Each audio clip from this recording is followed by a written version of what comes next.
بسم اللہ الرحمن الرحیم۔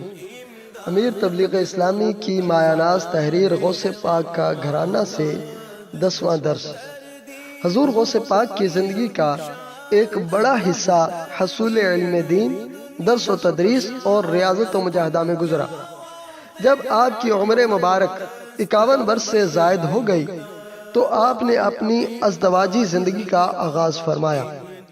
چونکہ تزکیہ نفس کے بعد بندے کا نفس امارہ سے نفس مطمئنہ بن جاتا ہے، جو شر کی بجائے خیر کی دعوت دیتا ہے، اور راہ سلوک کی منازل طے کرنے کے بعد بندے کی مرضی اور خواہش رضا الہی کے تابع ہو جاتی ہیں، لہٰذا اس کا ہر عمل اللہ تعالیٰ ہی کے لیے ہوتا ہے۔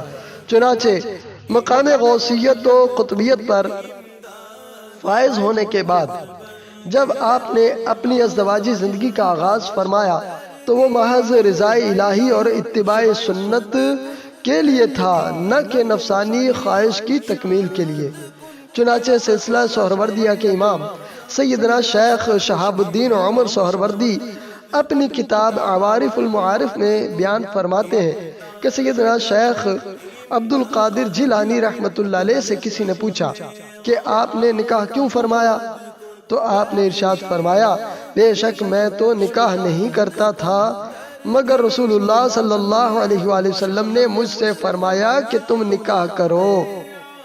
حضور غوث پاک رحمۃ اللہ علیہ خود فرماتے ہیں کہ مدت سے میں نکاح کرنے کا ارادہ رکھتا تھا، مگر اس وجہ سے نکاح کرنے کی جرت نہیں ہوتی تھی کہ میرے اوقات میں قدورت پیدا ہو جائے گی۔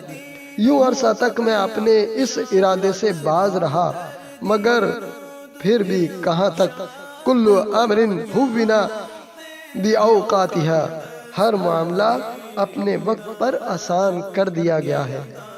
جب وہ وقت آیا تو رب تعالیٰ نے مجھے 4 بیویاں عنایت فرمائیں، جن میں سے ہر ایک مجھ سے انس و محبت رکھتی تھی۔ سبحان اللہ۔ آپ کے اس فرمان مبارک سے معلوم ہوا کہ آپ نے 4 شادیاں نفسانی خواہشات کی تکمیل کے لیے نہیں بلکہ ارادہ الہی کے تحت اور اتباع رسول صلی اللہ علیہ وآلہ وسلم کے لیے فرمائی تھیں، اور آپ کی ازواج مبارکہ آپ سے انس و محبت رکھنے والی اور تعاون کرنے والی تھیں۔ نیز شادی کرنے اور اولاد ہونے کے باوجود آپ کی عبادات و ریاضات اور تبلیغ دین کے معاملات میں کوئی کمی واقع نہیں ہوئی۔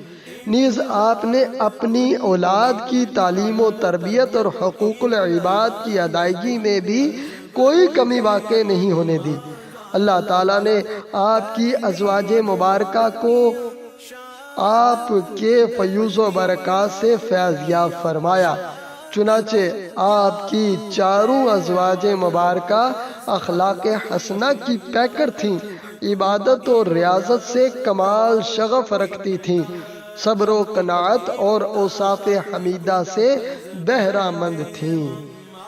سبحان اللہ۔ اللہ تبارک و تعالی ہمیں بھی اپنے اوقات کو محض اللہ کی رضا کے لیے، نہ کہ نفس کی اطاعت میں یا گزارنے کی مولا کریم ہمیں توفیق عطا فرمائے۔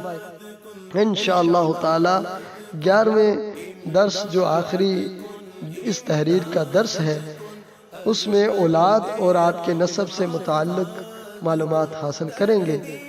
اللہ تعالیٰ جو کچھ سنا اس پر عمل کرنے کی توفیق عطا فرمائے۔ وما علینا الا البلاغ۔